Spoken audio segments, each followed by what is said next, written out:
What's up, guys? I'm your lead host, Zach, and on this episode, we're here to talk about the recap of the past Super Bowl. We're also going to talk about each team and what we expect from them moving forward. Now, let me introduce you to the rest of the crew. What's up, guys? It's Connor. You know me as the co-host with the most, and you can lock that. Hey y'all, it's Nate. I'm a big NFL, college, and fantasy football guy. All right, guys. So, as everybody knows, we just watched the Super Bowl 54 this weekend, and it was an interesting game nonetheless. I personally did not see this comeback happening. Obviously, originally I picked the 49ers to win, so I expected them to win. And then once they got up by 10 points with 7 minutes left, I thought it was all but over. But Mahomes and the Chiefs had another one of their playoff comeback specials in this Super Bowl. And so we're not really going to recap the whole game, so to say, but we're just going to take into account the whole weekend and the whole week leading up to this. And we're going to talk about the winners and losers of Super Bowl 54, aside from just the fact that it was the Chiefs and 49ers. So I'll start off here with the MVP, Patrick Mahomes. I mean, this guy's having an unbelievable start to his career. He's already in his second season of starting, got a Super Bowl win and an MVP award. So he's like the number one winner for sure. Although I don't think he deserved the MVP award. What do you guys think? Connor, I'll start with you. Do you think Mahomes was deserving of the MVP? I definitely think that there were candidates that were more deserving than him. I don't think he was as undeserving as you thought he was, because I know we were talking about this last night. Mm-hmm. Because, he did play really poorly at the beginning of the game. I mean, really, for the first 2.5 quarters, he played really bad.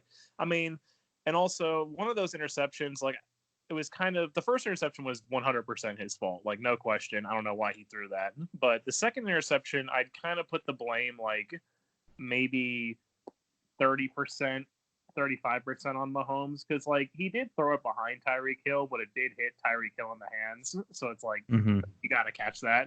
So I'd put that second interception more on Hill than on Mahomes, but he didn't look good. But towards the end of the game, it was he was making a lot of plays on his own. I think he made up for it. He was still under pressure. I mean, the 49ers did a tremendous job of getting pressure on him with only 4 rushers, and he still had to scramble out and make plays, and he made that big throw to Tyreek Hill. So I think he played a great end of the game, and he was probably the main reason why they made the comeback. But given that, also you have to take into account his poor first 65% of the game, which is not good. So in my opinion, I think either Chris Jones or Damian Williams should have gotten the MVP instead. Because the thing about Chris Jones, I know you, Zach, you and Eric were talking about that you think Chris Jones should have won the MVP, Mm-hmm. and I thought he was pretty deserving, but I knew he wouldn't, because Yeah. he was doing a lot of stuff that stuff that doesn't show up on the stat sheet. Mm-hmm. Because he didn't get any sacks or anything, but he was getting a lot of pressure and he was getting a lot of tipped passes. Mm-hmm. But, those don't really kind of show up on the stat sheet. So I thought Damian Williams was going to get the MVP because, he had that touchdown catch and he had that big touchdown run at the end to seal it. And he had over 100 yards rushing, which I don't think anybody thought he was going to have against the 49ers defense. So, yeah, I think Damian Williams was probably the most deserving in my mind for the MVP. I'm kind of with Connor here. I think personally I would have voted Damian Williams. That's who I was saying last night after watching the game. I think he did more all game. He had 6.1 yards a carry, 100 yards, 2 total touchdowns, and I think Mahomes definitely came in clutch down the stretch, made some plays that they needed to go ahead at the end of the game there, which definitely shouldn't be overlooked. Not that he was undeserving of it. They're 2 very good candidates, but I think Williams was definitely the best player for the Chiefs offensively last night, and I would have given the edge to him. But obviously, you know how it's MVP is usually a quarterback's award anyways, so I don't think it was really um, unexpected, I guess. Yeah. Unless you get like a defensive touchdown, then like you're not gonna Right. not like what Von Miller did in Super Bowl 50, where he got like a touchdown plus like a few sacks. Like that's the only way someone other than a quarterback's gonna win. And he was helped too that was a defensive game too, because Denver didn't. Right. I don't think they even put up more than 20 points in that. I think it was like 17. So it was 24. It was like 17. Okay. Well, it was 24 total, but like 17 on offense. Yeah. So that made it pretty easy to be a defensive guy. I know it's going to be hard for a defensive guy to win, but like Connor said, my immediate thought after the game, not looking at the box scores or not looking at the stats or anything, just from my eye test, I would have voted Chris Jones just because I think he had the greatest impact on the game. Obviously, Mahomes, to me, he did have a great end of the game, but he had those 2 interceptions, and he also had 2 fumbles that he was fortunate to get back in his possession. One of them being going out of bounds, the other he recovered. It was a Bosa strip sack. And just the way he was carrying the ball when he was running, I mean, I thought for sure he was going to get another fumble at another point in time. He just carries the ball so loosey-goosey. So that was something concerning of Mahomes, and Eric agreed with me that was the one characteristic that he needs to change going forward. And then when you look at the rest of the offensive playmakers, the reason why I'm hesitant to say Damian Williams is just because his yards per carry, kind of like Mahomes, in the first 3 quarters, it wasn't great. And then in that fourth quarter, he had those 2 touchdowns and then that big run that boosted his stats. So it's hard for me to distinguish an offensive playmaker that was far and above better than anybody else, because Tyreek Hill also had 100 yards, that, huge 3rd and 15 play. Sammy Watkins had almost 100 yards with, I think, the most catches in the game.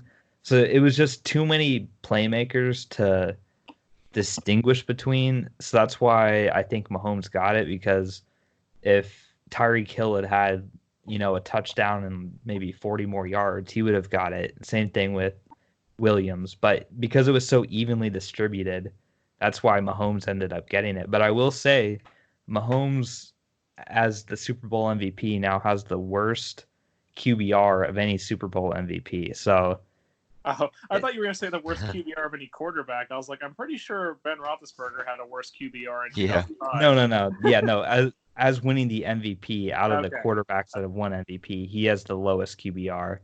So okay, that makes more sense. Yeah.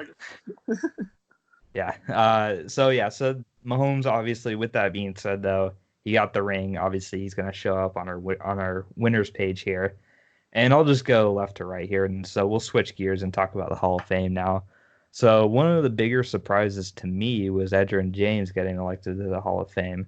And to me, this came as quite of a surprise because, to be honest, out of all the, I think it's 14 candidates or 15 on the list, he would have been in the bottom 2/3 probably on my ballot. So it was interesting to see him make it. But obviously, being an underdog to make the Hall of Fame here, you got to be on the winners list, because we all knew that Palomalu was going to make it. The rest of them, there was some uncertainty, but obviously they had big support. So, but I think James had the least support coming into this of them all. So what do you guys think? Do you guys think that, was he in your ballots? Was he in your top 5? Is what I guess I want to know. So Connor, I'll start with you. Do you think he was deserving enough for this? I mean, I wouldn't say he was in my top 5, but he was definitely close enough to my top 5 to where I think that, he should have been in. Because I think my top 5, obviously Palomalu, Isaac Bruce, and who was the other one? Not Hutchinson, but Faneca? Atwater. Baselli? Oh, okay. Yeah. Atwater. He made it, yeah. Atwater, Bruce, and Palomalu were the 3 that I was like, these guys should make it. Bruce and Atwater been there so many times in the finals and haven't made it yet. I'm like, they need to get in.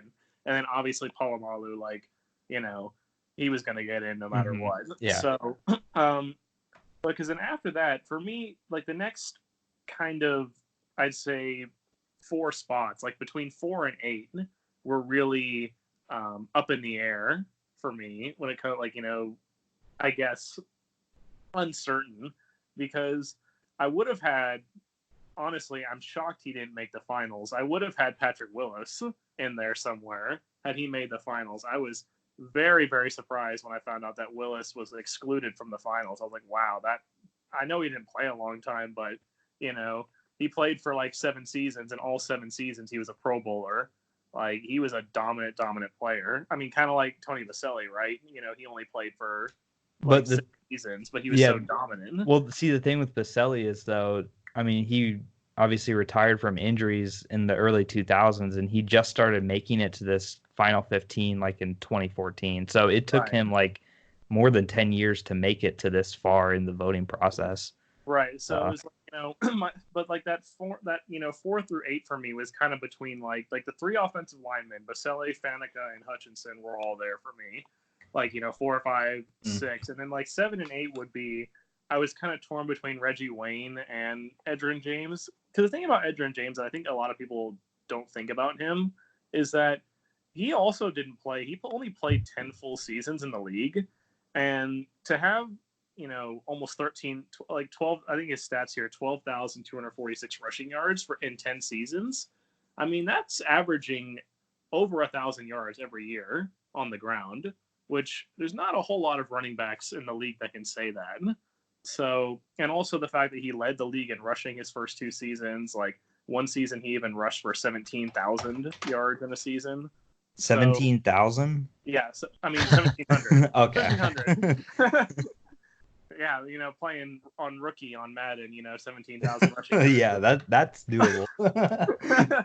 1,700 rushing yards. I mean, that's insane for someone rushing the ball. So I think it's just a very underestimated player, I think. And, you'd have to really look closely at him to, I guess, appreciate what he did. And the fact, what he did for that Colts offense. The Colts never won because their defense was horrible, like, around that time. But I don't think the Colts would have been the same without him. Like, Peyton Manning was really good, but Edgerrin James was the one who took them to that next level. That, okay, now we don't just have to focus on Peyton Manning. We have to focus on Edgerrin James, too. He added that other element. So definitely, like, I don't know if he should have gotten in this time. I definitely think he deserves to be a Hall of Famer, but I will say I don't think he deserved to get in this time. Maybe like next time or the time after that. And that spot should have gone to like Baselli or Reggie Wayne would be my saying, or Faneca, like one of those 3. Yeah. Okay, so Nate, what do you think on this? I won't go too long just because I agree with most of the stuff that Connor said. I think he definitely is kind of underappreciated when you look at his stats versus how he's talked about kind of in, like, when you mentioned like great running backs from the past couple decades, he's not usually at the top of the list. Like, he's kind of usually overshadowed by some other guys. So I think he's definitely like a little bit underrated in that regards. I personally would have had him on my ballot for this round of voting. I would have definitely had somebody like a Boselli, Faneca, one of those, maybe like a John Lynch, someone who's been like kind of waiting a little bit more. I would have had them. I would like to see one of them get in on this round. I think he definitely deserved to get in. I think he would have in the next couple of years anyways. But I personally wouldn't have had him in this round of voting. But what I will say on this is, now that he's in, I think Fred Taylor definitely needs to at least be a finalist in the next 1 or 2 rounds of voting, because I looked up Pro Football Reference, and Fred Taylor is 17th in career rushing yards, and Edgerrin James is 13th, and everybody else in between there is already in the Hall. So I think now that he's been voted in, I think the conversation kind of needs to go to Fred Taylor and getting him his respect finally, because I think he's also in that category as well. He had just under 12,000 career yards, which is crazy, and I think he did it on a Jags team that was not a bad offense, but they definitely didn't have Peyton Manning at quarterback, Marvin Harrison That's true. out there wide receivers. So I think he did I think he was just as good as a running back as anybody in the league during that time span. He needs to definitely start to get his due. So, yeah, that's kind of what I've got to say on that. You get a clap from me for that, Nate. You I like that salute one. you. Yeah, I liked it. Yeah, I'll add some more quick of my thoughts here with the whole Hall of Fame thing because another guy that we didn't mention, but I really thought Butler was going to make the Hall of Fame. That was he was in my top 5, as was Atwater and Palomalu were the ones I got right. The other two I didn't get right, but yeah, I mean, I know he's obviously deserving of this, but I just thought with this group of guys, I feel like there was I wouldn't have put him in my ballot like I did. So that's why I put him here as the winners. But I'll move on now to this next picture here. And Nate added this one in, so I'll let him describe this. But somebody rode the bench and got a ring, so I'll let Nate talk about it. All right. Man, check down Chad Henne got his Super Bowl ring as a member of the Chiefs. If you're a Jags fan listening, you know he was the starting quarterback for a little bit before Blake Bortles came in, and then he was the backup for a few years in Jacksonville. Um, Definitely not a great quarterback by any means, but obviously not a bad quarterback. He's been in that around the league for like what is it, like 11 or 12 years now. So, Yeah. congrats to my man Chad on getting the ring. Um, just thought that'd be a funny thing to throw in there because kind of one of the more unexpected guys to see Super Bowl champion next to their name for sure. Yes, I'll say that for sure. And a little piece of trivia here is the 2017 season in which the Jags made the AFC Championship game. In the preseason, nobody knew who was going to win the starting job. It was a true competition between him and That's Bortles. right. That's how bad Bortles was doing.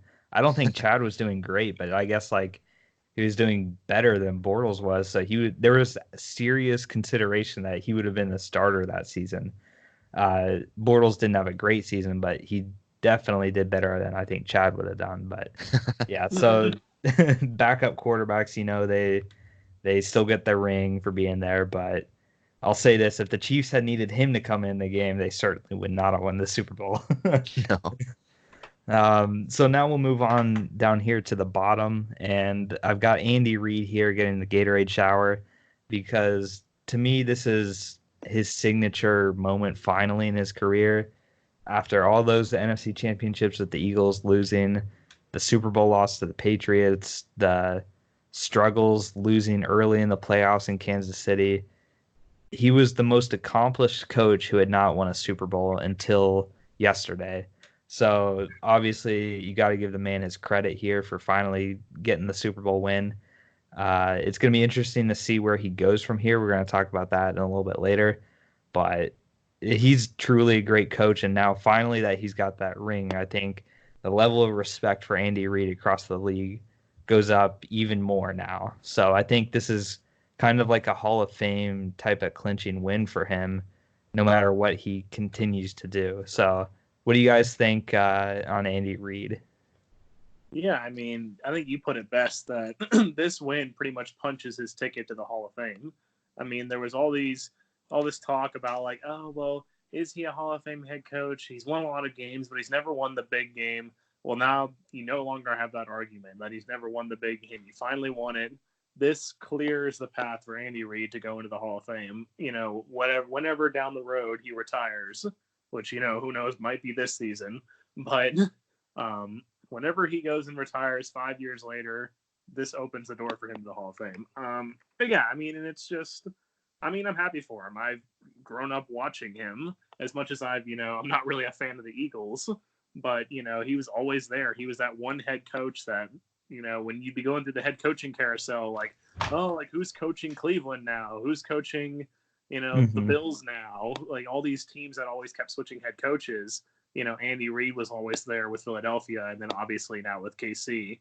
So, I mean, it was crazy to think, like, I didn't realize how many games he had won.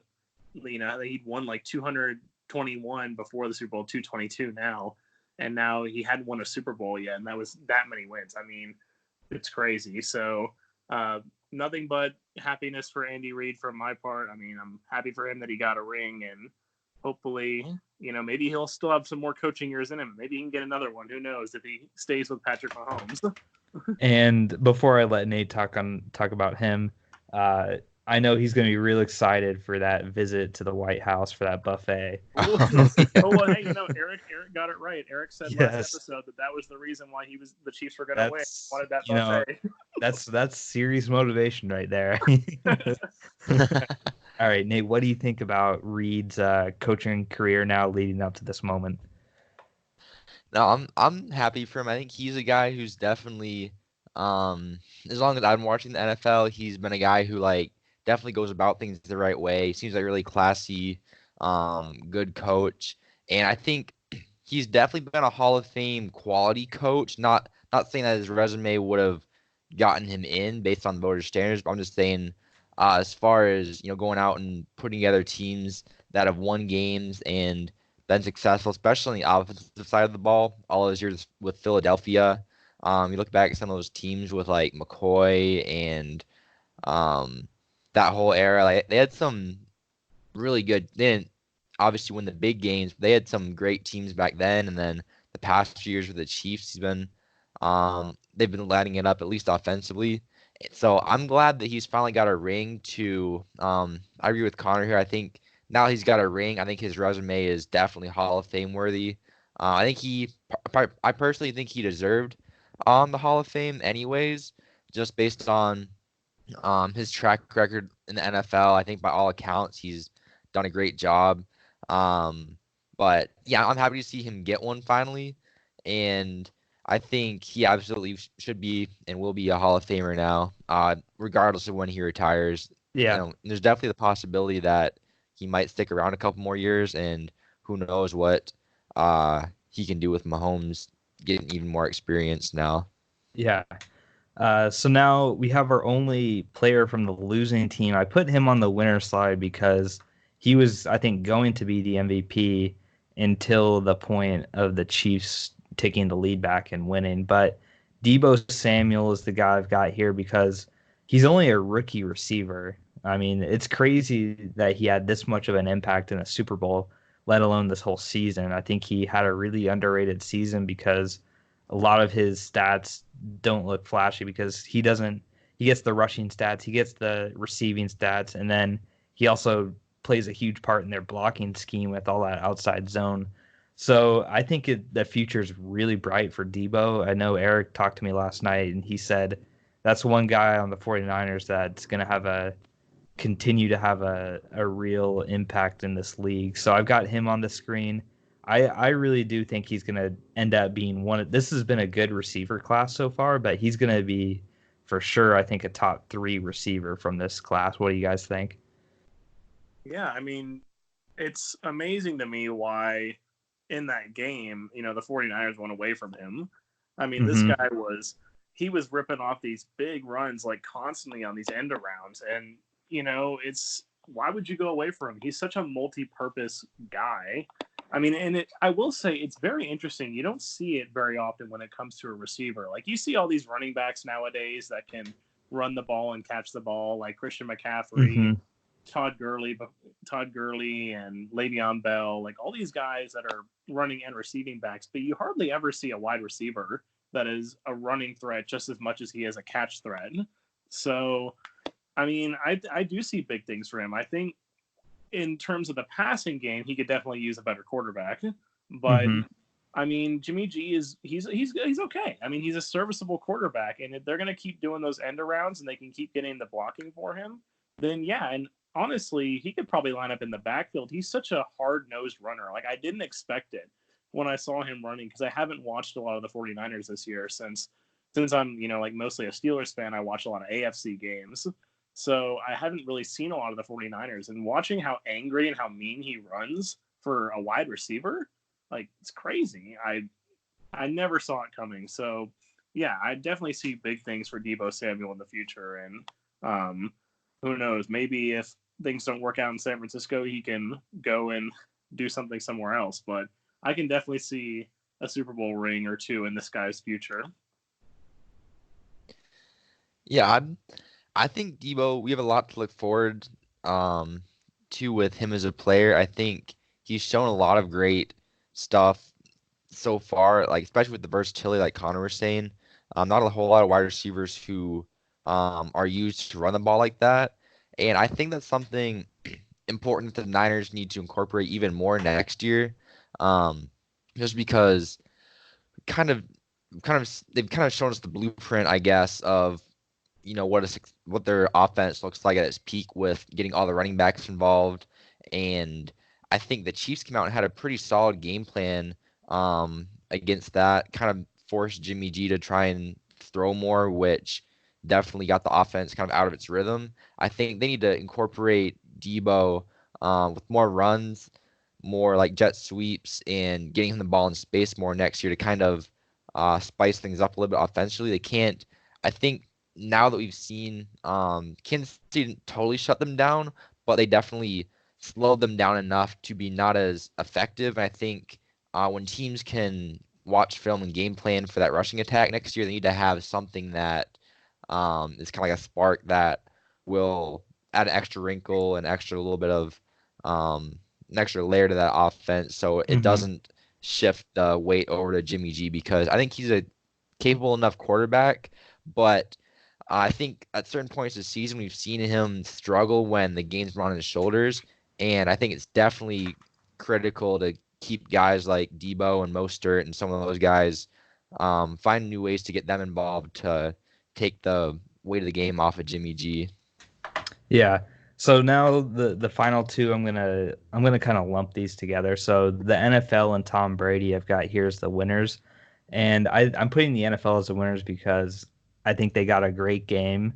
The Super Bowl wasn't a blowout or anything like that. It came down to the end, and also I think it's good for the NFL that the Chiefs won because Mahomes is like the face of the league now. So the face of the league just won a Super Bowl.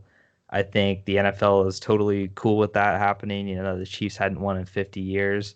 They were in the first Super Bowl. Now it's, the 100th season. They're in the Super Bowl 54, winning it.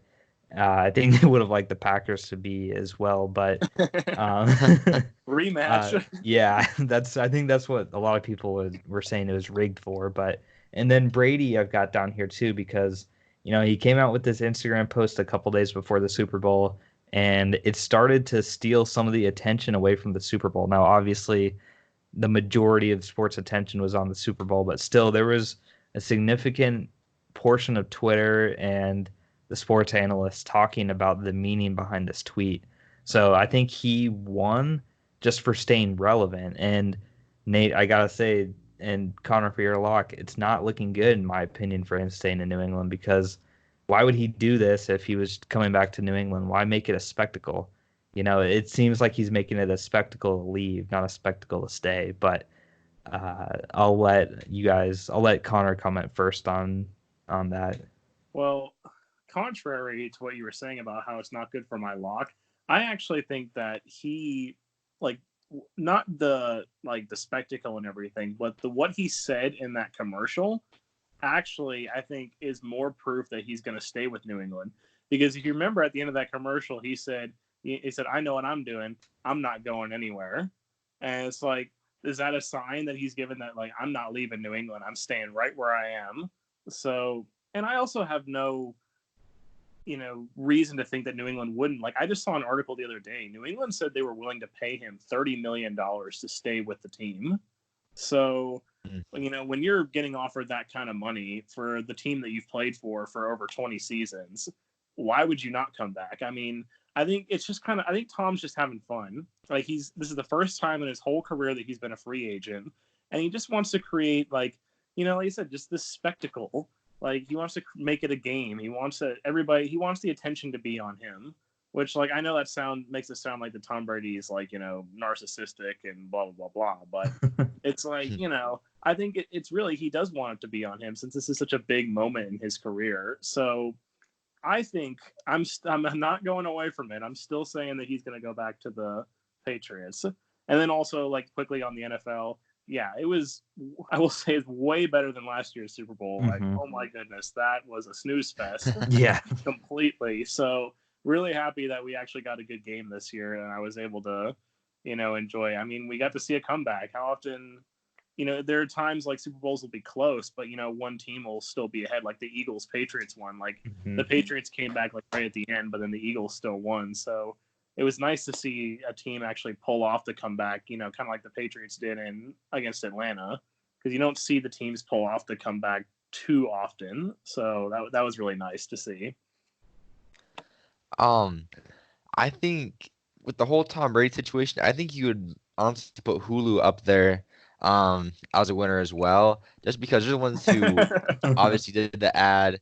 And I Yeah. think in terms of I don't know how much Brady got paid for this ad. I would assume it would be a lot because he doesn't have very many endorsements. So I think when he does do an endorsement, it's usually a big deal for him. So I think he was definitely a winner financially as well. But I think for Hulu, I was checking their Twitter account and they posted the video of the ad and they've got 6 million views on that video already. Tom Brady has 4 million on the same video posted to his account. So I think when these Super Bowl ads they go for like 5.7 million just for 30 seconds of ad time. So I think for Hulu, they definitely got their money's worth in terms of viewers and impressions, and people are definitely talking about the Hulu ad all day today on I'm sure like First Take and all that. I mean, we're talking about it right here. So I think I don't think I would read too much into it as a statement of whether Tom Brady's going to stay in New England or go somewhere else, but I would definitely say it's a big win for Hulu getting the most out of their Super Bowl advertising dollars. All right. So we'll move on now and talk, for every winner, there's a loser. So we got some losers here on the screen. Exactly. So I'm gonna lump these two guys together. So Shanahan and Lynch, these guys really had awful weekends in multiple categories because Lynch, I believe it was his seventh time being a Hall of Fame finalist, and he didn't make the Hall of Fame. And then obviously the general manager of the team that lost the Super Bowl, that's a double negative right there. And he also, I think he would have made a better coach, honestly, this game because he was the one wanting to call the timeout in the end of the first half. That's where Shanahan messed up. That time I think that's management thing, Zach. oh god, I don't want to waste too much time talking about that. But yeah, Shanahan had another clock management goof like every coach seems to have, but this one was really big and just his whole game plan the fourth quarter. I didn't blame him for the Falcons Super Bowl loss because I blame that more on Matt Ryan, but Shanahan's got to take the blame in this because they had to keep running, like you said, had to keep giving Debo the ball, even Mostert, but instead I feel like he tried to make Jimmy G the MVP and put it in his hands a little bit too much there when they really didn't need to do that. So and then also another reason for him is I think he got snubbed of the Coach of the Year award. I know Connor and I were talking about this quite a bit when the awards were happening, but to me, he was like a surefire lock to be Coach of the Year just because he took the second worst team in football to the second best team in football when you look at the final records at the end of the regular season. I mean, that's a huge turnaround. I know we see huge turnarounds a lot, but that is pretty drastic. So I think he got second, but Harbaugh, I mean, they were a playoff team last year. They got so much better, but there's no way you can tell me that they improved as much as the 49ers improved. So he got snubbed for that award. He had a bad game. So I guess the award makes it look a little bit better that he didn't get snubbed, but because if he had won, obviously it would have made it look worse. But and then John Lynch with the Hall of Fame thing, another round for him not making it, and then being a part of the 49ers. Bad weekend for these guys.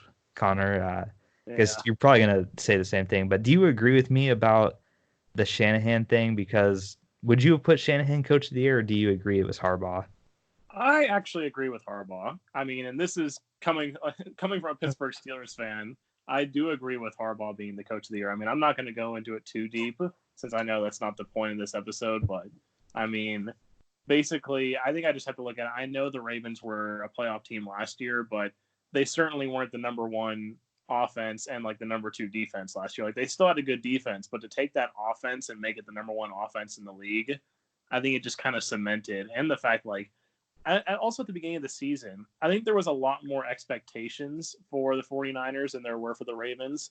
Like, I know during our previews, Eric and I had the 49ers in third, but you guys, I know you and Nate had them in second. And there was a lot of people that were like still talking about the 49ers, the 49ers, 49ers. When it came to the AFC North, all you heard Pittsburgh and Cleveland. Nobody was really talking about Baltimore. They were talking about Pittsburgh because, like, okay, if they get everything together, they'll be the team. And also Cleveland has this, super team now. We all saw how that worked out.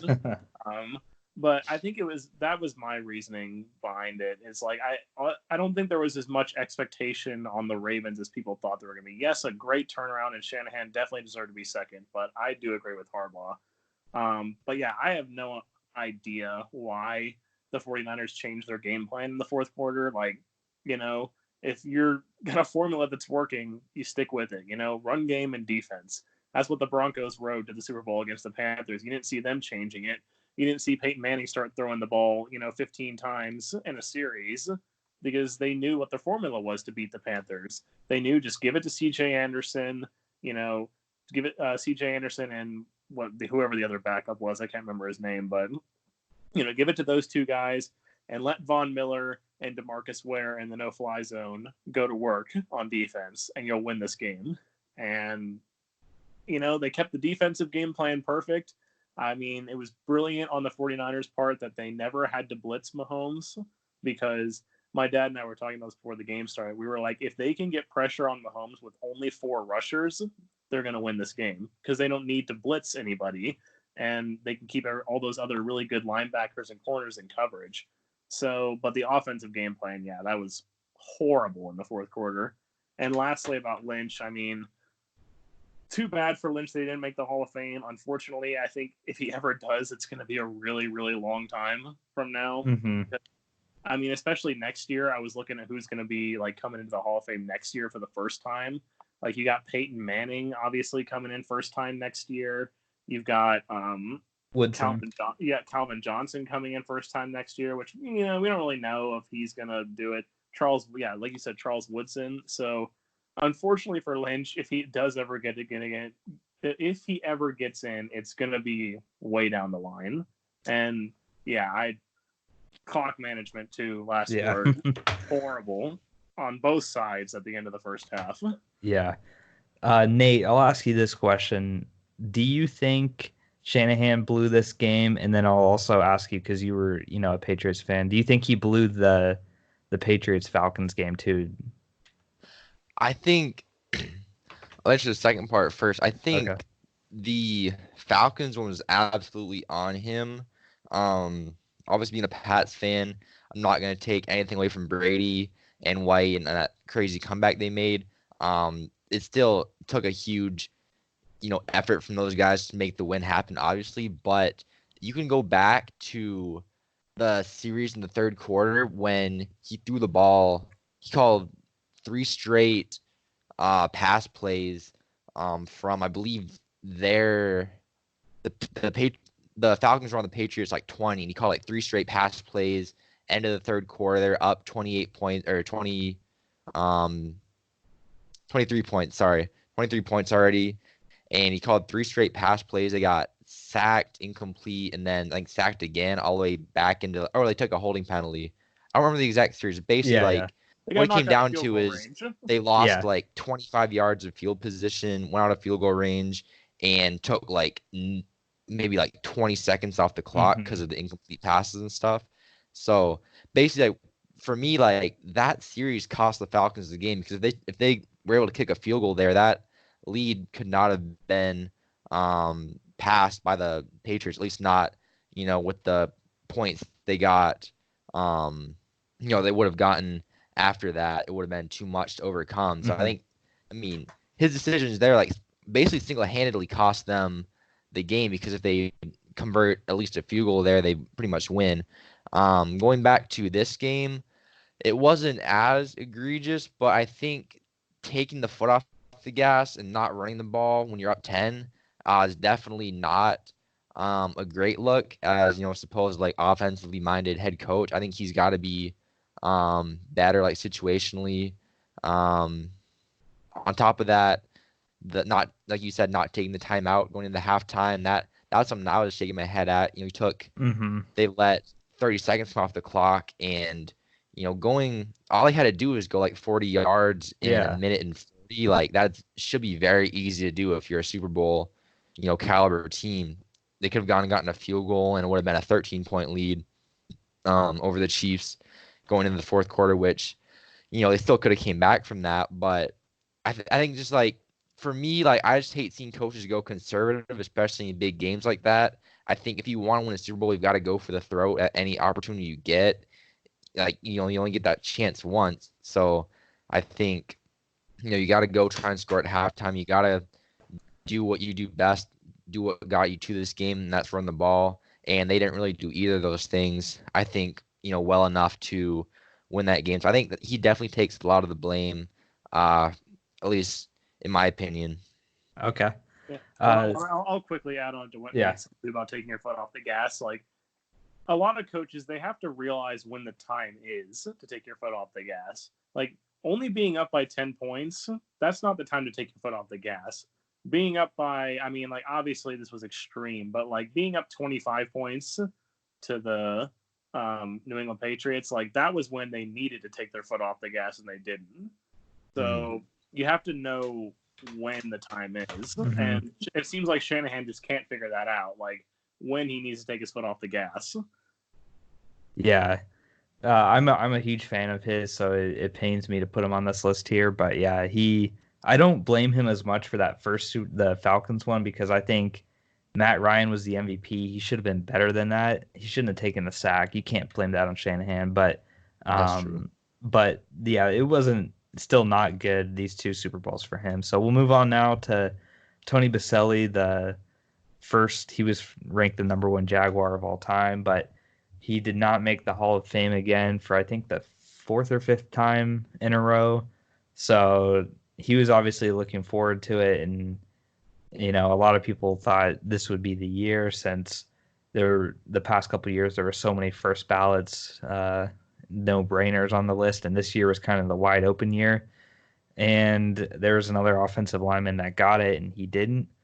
So it's starting to look like, personally, I might be pessimistic here, but I don't think he's going to get in anytime soon, because, I mean, why? I mean, Sam Kavaris, the local sports guy in Jacksonville, he's the one who makes the case every year, I guess, to the voters. And I watched the video on that, and it was just so boring. You can see the voters like pretty much like sleeping in that presentation.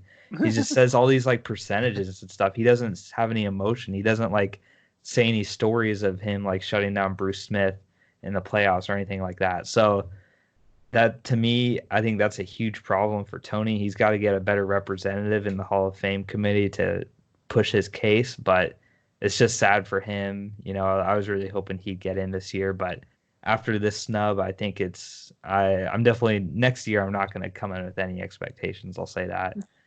Connor, I'll ask, was he specifically in your top five? And then what do you think about, well, you don't know Sam, so I'll leave that for Nate, but I guess what do you think about Baselli? I mean, he was in my top five. I thought this Okay. was going to be the year he was going to get in. Like last year, I was a bit skeptical. I know you and Eric were both talking about like, you wanted him to get in, but last year I was a little more skeptical. But like this year, like you said, this was because last year there were three for sure first ballot Hall of Famers last year. I mean, when you've got three first ballot Hall of Famers, it's really hard for a guy like Baselli to get. Whereas this year going in, like obviously we knew Polamalu was going to get in. But when we looked at Reggie Wayne and Patrick Willis, we're like, well, they're not locks. And obviously, Patrick Willis completely wasn't a lock. I'm still shocked about that. But, and I didn't think Reggie Wayne was going to make it either, because I mean, how long it took Isaac Bruce to get into the Hall of Fame. I was like, there's no way Reggie Wayne makes it on his first try. So, I mean, yeah, I thought he was top five, along with, like I said, with Polamalu, Isaac Bruce, and Atwater. That's like the top three. But I thought Baselli was fourth. And it's a real shame for it. I don't know why the committee doesn't look as favorably on offensive linemen, because when it gets down to it, my dad and I were talking about this. Like, it was a big key in the Super Bowl too. The most important thing in football is blocking and tackling, like are tied for first, but blocking is tied for first as the most important thing in football, and nobody ever gives it any credit. I mean, and it's why I've always thought that Barry Sanders was a better running back than Emmitt Smith, even though Emmitt Smith had more yards, because Emmitt Smith had a Hall of Fame offensive line in front of him. Barry Sanders didn't have that and still managed to put up huge numbers. So people severely underestimate how important and how good offensive linemen like Tony Baselli are. And it's just a shame for the Jaguars organization. I mean, they're they're the only team in the NFL that does not have a single Hall of Famer. Like, I know that the Panthers and the Texans don't have any I guess what you should say primary entrance to the Hall of Fame. Like, there's players in the Hall of Fame that are tied to the organization. Like Ed Reed is technically part of the Texans because he played for them a couple of seasons and stuff like that. But the Jaguars don't even have anybody like that. So it's just unfortunate that committee continues to snub the Jacksonville Jaguars of getting anybody in the Hall of Fame. And this year more than ever, it was just like, wow. Especially when Baselli came out and said that he didn't make it. I was like, I thought you were joking when you said that. I was like, what? Like, they already decided it, that he wasn't going to make it? Like, I thought for sure he was going to make it. So Yeah, it's just a shame and unfortunate. I don't understand it. If I was a voter, he would already be in. Yeah, I'm with you guys here. I thought this year did kind of get my hopes up that this year would finally be the year that he would get in. Like you were saying, the class was not a weak class, but there's definitely spaces. I thought that they could have gotten him in this year. I think it definitely looks bad when you look at next year. You got Peyton Manning, all those guys coming eligible. They're obviously gonna be first ballot, so I think it will be a couple years now until he gets a shot. But I think there's definitely a problem with the Hall of Fame voting. I don't know exactly who makes up the committee, but I agree with you guys. I don't think they value offensive line play enough, and I think part of it, to me, it almost makes them appear uneducated about football, just because if you if you put on the tape and watch guys like Baselli, he dominated for the few years that he actually was healthy and played for the Jags. He was probably the best of his position in the NFL, which is it's hard because there's no stats for O linemen to back it up. They can see a guy. yeah. The stat for him, I think, is he gave up 1 sack a year or something like that. Yeah. So which is impressive, but that's the Yeah. only stat. So Yeah, so it's at least it was if it was a running back who only played 8 years, maybe his numbers totally aren't, up there with the greats, but you can look and see, oh, he had 110 yards a game. That's crazy. We're gonna get him in the Hall of Fame right now. But with the O lineman, it's hard because you'd have to put on the tape and see how he did, and you can kind of see that with Hutchinson and Faneca too. They're also the best at their position, at playing guard, and they've been waiting for how many years to get in as well. And they had arguably better, longevity and starts and all that than Baselli did. So I think it's just the overall one, the Hall of Fame doesn't value O lineman enough, and two, obviously he's getting a bad knock for only playing 7 years, which was definitely out of his control. So he more than deserves to be in the Hall of Fame. But I think, unfortunately, it'll be at least 3 years till we see him get in, possibly more with how many guys are about to become eligible from this past decade. yeah. All right, we'll move on now to another unfortunate loser here, Eric Berry. He's the one in the Tennessee uniform.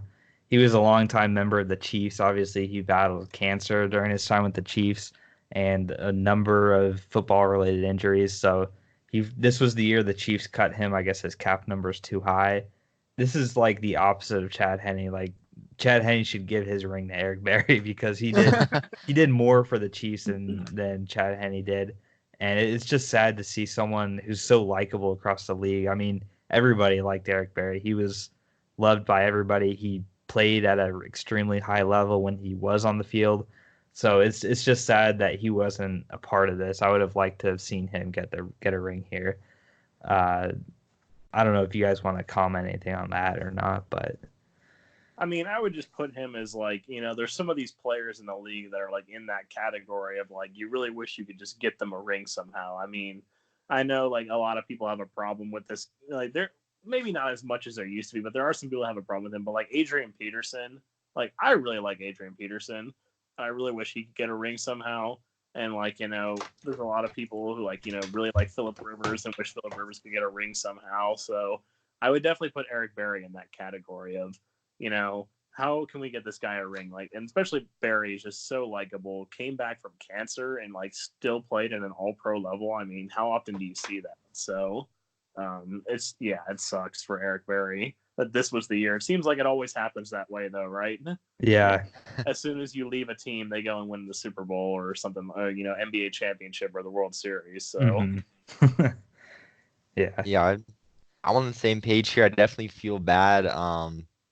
Especially because 1 year later, and if you could have if you could have held on for one more year, he obviously would have had that ring. But he said recently that he wants to come back and play in 2020. I don't know what kind of shape he's in, like any of that, if he'd even be of interest for teams to sign him. But hopefully he can get picked up by one, some kind of contender and maybe get a shot next year. I think he definitely more than deserves one. Yeah. So now I'm gonna kind of lump these two Super Bowl experiences in. So the commercials and the halftime show, I think it's more unanimous among the group that the commercials were bad again this year. Connor, you said that they were better than last year's, right? I mean, I think like they started out slow but got a little bit better towards the end. Yeah. I think because you had them on mute by then, but they did get a little bit better towards the Okay. end. But I will say my one biggest gripe with the commercials though was those two political ads that they showed. Like they had a Donald Trump ad and a Mike Bloomberg ad, and I was like, God, yeah, I know. "Are you kidding me? Like this is Right. not." I get the Iowa caucuses are today now since we're recording this, but you don't need to be running. Bloomberg's not even a part of the Iowa caucuses, and Trump, like, there's no real Republican primary going on. So they're basically just like doing this to get at each other. And it's like the Super Bowl is a time for everybody to come together, have fun, like, eat a lot of good food, watch sports, just have a good time, not worry about politics and all this other stuff going on and, all the mudslinging that politicians like to do these days. So I had a huge problem with that. And like, I'm also kind of glad in a way that like both sides did it. So that way I'm not coming out like making it sound like one side is worse than the other. Cause like, I was really upset when I saw Trump did it. And I was like, man, like really? Like, I'm sure people come out and say like, the GOP, like, why are they doing this? But then the Democrats went and did it with Bloomberg. So it's like, both sides are to blame here. Yeah, Nate, and well, actually, Nate, I'll ask you about real quick about the halftime show. You were, I think, out of everybody I talked to, I didn't really watch much of it, but you were the biggest supporter of it. So I guess explain that for me, and then you can talk about your commercial opinion. Yeah, I mean, I don't know. I really honestly enjoyed the halftime show. I think it's one of the better ones the NFL has done in recent memory, just because I think they picked two performers and they kind of found their theme, like what they were trying to do, and they stuck to it and did it really well, in my opinion. Like you saw last year, they had Maroon 5 and Adam Levine, which are kind of a meh band. I don't really know anyone who's a big Maroon 5 fan, but then they switched over to Travis Scott showed up, and then somebody else, I forgot who, somebody else showed up for like a quick little snippet, and it was just all over the place, and I wasn't really a big fan of any of it. Whereas this one, like, I think they came in and I'm not really a huge fan of either Shakira or J.Lo. They don't really make my, type of music that I listen to regularly, but I think just their energy, that you could tell they're having a good time, and I think they just put on a good show, especially with it being in Miami and the whole, like, culture that they've got going on down there. I think it was really fitting, and I know, like, a lot of people were upset about, like, there are people like comparing it to pornography and like all this stuff, which I think is kind of, taking it too far. I know like some of the moves were a little bit, pushing it there, especially with some of those camera angles they had. Like I was kind of surprised the NFL, or whoever did the broadcast, had it set up like that. Crotch when she was coming Yeah, there was a crotch shot that I was surprised like they would set up for that. It was not the best look. But to call it pornography and all that. I think it's taking a little bit too far. Like, I don't know. I enjoyed it. I'm not reading too much into any of that. I think they did a good job. Okay. Uh, I'm gonna gloss over the Cowboys here because I mean it's the Super Bowl week and quote unquote America's team wasn't in it. Whoa, but no, but the reason they're on the losers, I'm gonna say, is because Dak Prescott is looking like he's heading towards the franchise tag, and franchise tag makes enemies, is what everybody always says. So he could be the next Kirk Cousins, and I think that's going to be the real key for Dallas next year. Is if he's playing on the franchise tag, that's he's going to be, I think, pretty pissed off with the Cowboys, and that's never a good thing to have your quarterback, trying to fight for his money. So I'll go now on to the what's next here for the Chiefs. So we kind of alluded earlier. What are you guys' predictions about Andy Reid? And then also the Chiefs as a dynasty. So I'll start with my prediction on Reid. I don't see him retiring.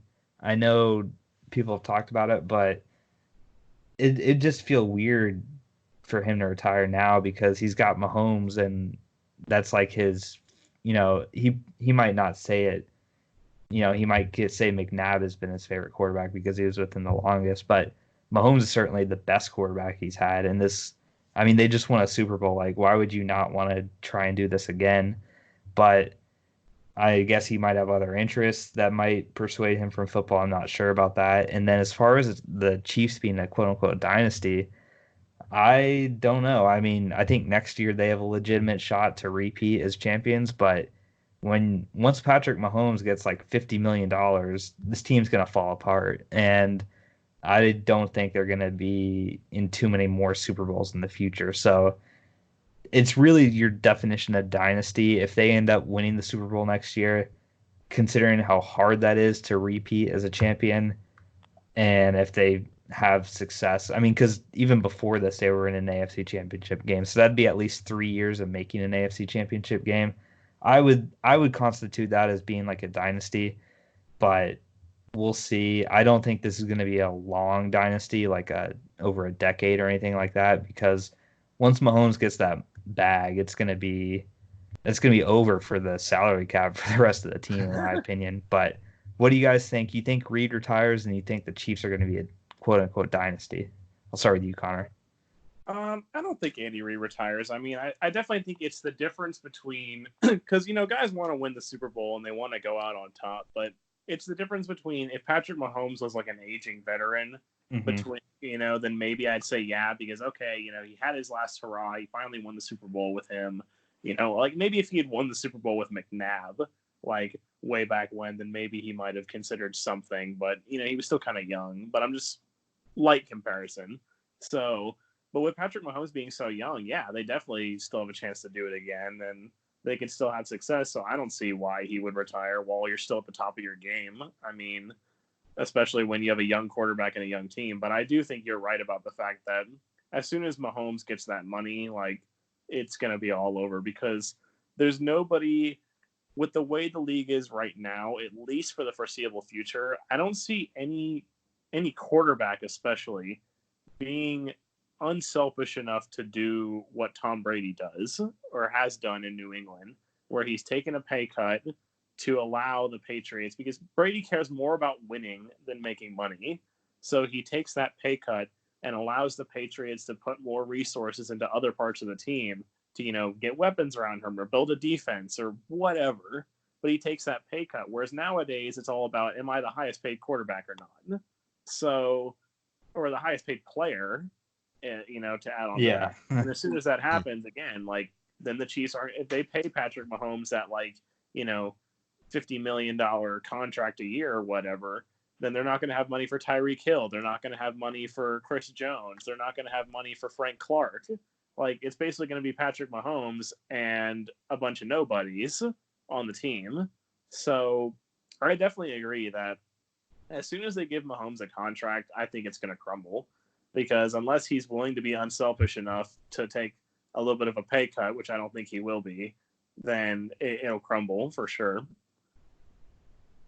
I think Andy Reid stays at least 1 or 2 more years, just because I think a lot of people are saying now he's got a Super Bowl, on his resume. He'll retire. He can go on top, which um, obviously that will be a nice story. But I think if you're a guy like Andy Reid, if you're talented and like dedicated enough to get to the top of your like profession like this, I don't think um, you know, necessarily meeting your goals like trying to like put this in the words like just because like you've kind of reached your goal, like I don't think somebody who's had that whole like focus to get to that point is necessarily just gonna stop because he's made it that far. It's kind of like Belichick. He's done enough to have retired years ago and been a first ballot Hall of Famer, but he's still obsessively like scouting already for next year. So I think it's kind of the same thing with Reed. He's another great mind like that. I think it's just being around the game and all that drives him. So I think especially with playing like with a guy like Mahomes, I think he'd like to see how far he can really take this offense. So I think he'll be around a couple more years, barring something like unforeseen. And as far as a dynasty, I think they've definitely got what it takes to contend for the Super Bowl. They're obviously the favorite next year. They can probably contend again the year after that. But like what you guys are saying, I think if Mahomes does, if they do give him the huge, mega extension in a couple years, they're definitely not going to have the money to put a contending team around him. I think and especially if they can't retain Hill, I think their offense drastically falls off because he's what really stretches. I mean, he's like a field stretcher that we really haven't seen in the NFL since Moss, I think, just in terms of that like unparalleled speed that really gives their offense, the extra boost to be like the top offense in the league. So if they can't bring all the pieces back, I definitely think they fall off. And I think like the Patriots kind of redefine what a dynasty is, with Yeah. being that good for 2 whole decades. But I think if they win one more Super Bowl, or at least make it to one more, I think that definitely qualifies as a dynasty.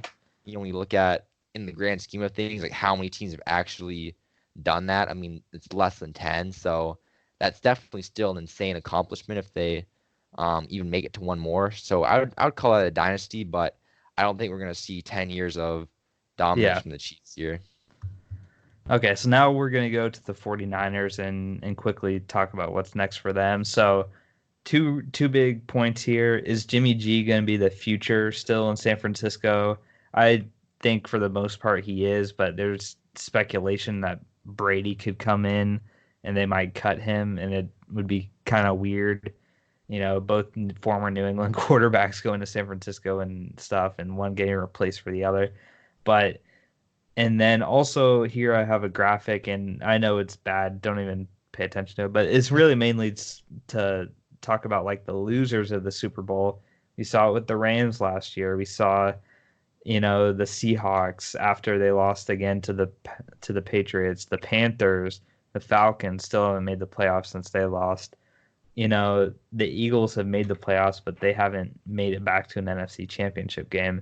So this is a real thing, and I'm going to tell you guys, starting now, I'm not going to predict the San Francisco 49ers to win the NFC West next year. That's not going to be in my predictions because of this. Had they won this game, I would have predicted them to be in there, but it's just for whatever reason that Super Bowl hangover, it seems to really have an effect these days, and the team just kind of falls apart the next season because they're still so demoralized from the Super Bowl loss, and this was a really demoralizing loss too. It's not like they can say, "Oh, the Chiefs were just clearly the better team." No, they're Shanahan. He couldn't sleep last night. Jimmy G probably couldn't sleep last night. Like they knew that they had this game in the palm of their hands, and they couldn't get it done, which makes it worse in my opinion. So I think Jimmy G's still going to be in San Francisco. I think the 49ers are going to have a letdown next year.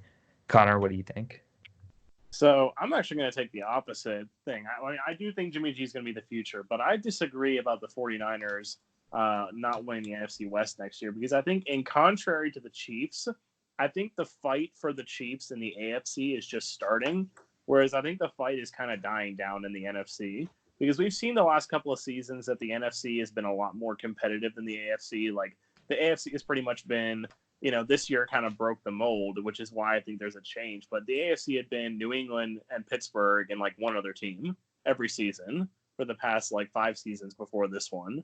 So, and the NFC, you never knew who was going to win. But now I think that shift is starting to happen to where the AFC is going to become a lot more competitive because you got, Tennessee has questions at quarterback, but Tennessee seems to always be there in the mix. You'd never know about New England. I mean, if Bill Belichick sticks around, I will always give New England a shot. Buffalo is a young and up-and-coming team. Houston is a young and up-and-coming team. Baltimore is a young and up-and-coming team. All these teams I think are going to be good. And I think the Steelers are going to find a way to put it back together for a couple more seasons when they're going to have Ben Roethlisberger back and not playing a fourth-string quarterback. And, I just see a lot more competition for the Chiefs in the AFC, whereas in the NFC you have the Packers. Once again, sorry, Kyle, the Packers should not have been there in the first place. I don't know. Like I said, the worst 13-3 team I've ever seen in my life. I mean, the Philadelphia Eagles, they also probably shouldn't have been there this year. They're kind of falling off the map. The New Orleans Saints are going to have big questions next year, like at the quarterback position.